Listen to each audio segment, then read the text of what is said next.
మిత్రులు కేవి సుబ్బారెడ్డి కళాశాల అధ్యక్షులు శ్రీ కేవి సుబ్బారెడ్డి గారు మాకు కోరుతున్నాం.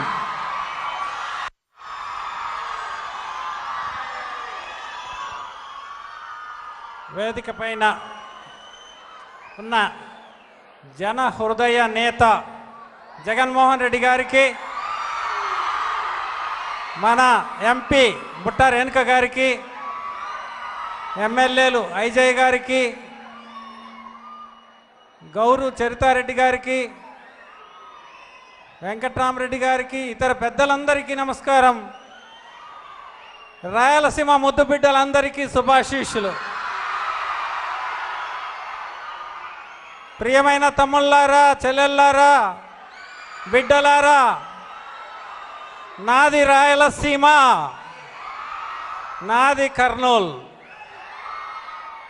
నా జననం రాయలసీమ, నా జీవనం రాయలసీమ, రేపు నా మరణం కూడా రాయలసీమ కోసమే. రాయలసీమ వాళ్ళు మాట ఇస్తే తప్పరని అందరికీ తెలుసు. దురదృష్టవశాత్తు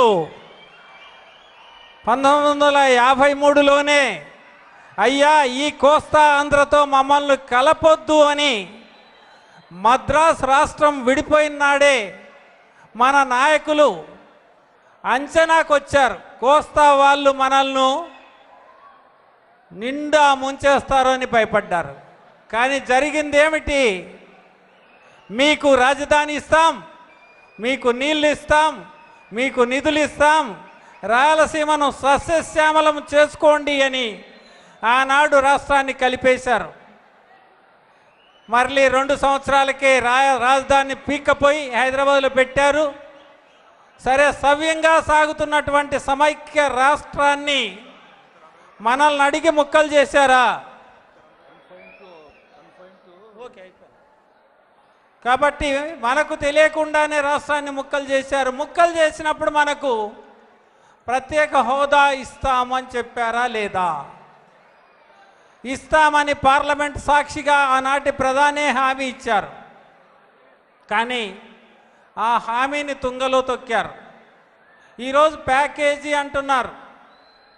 ప్యాకేజీ అనేది కేవలం ప్రభుత్వం యొక్క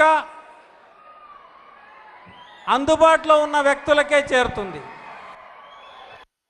హోదా అంటే మీకు అందరికీ చెందుతుంది. ఉదాహరణకు ఈనాడు రైతుల ఆత్మహత్యలు జరుగుతున్నాయి. రైతులకు సబ్సిడీ ఎరువులు లభిస్తాయి. విద్యార్థులకు ఉద్యోగ అవకాశాలు పెరుగుతాయి. సో నా ప్రియమైనటువంటి రాయలసీమ ముద్దు బిడ్డలకు ఉద్యోగాలు రావాలి అన్నా, మంచి విద్యా సంస్థలు రావాలి అన్నా ప్రత్యేక హోదా అత్యవసరం. కాబట్టి ప్రత్యేక హోదాకు మీరందరూ గలం ఎత్తుతే మీ తరఫున ఢిల్లీ దాకా ఈ కోరికను తీసుకువెళ్ళడానికి జగన్మోహన్ రెడ్డి గారు సిద్ధంగా ఉన్నారు.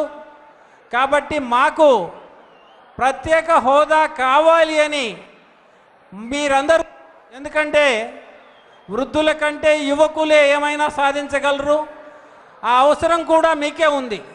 కాబట్టి ఒక్కసారి మీరందరూ గలమెత్తి ప్రత్యేక హోదా కావాలి అని నినదించితే ఈ కేక ఢిల్లీ దాకా చేరుతుందని విశ్వసిస్తూ ఒక్కసారి నేను ప్రత్యేక హోదా అంటే మీరు కావాలి అని చెప్పండి.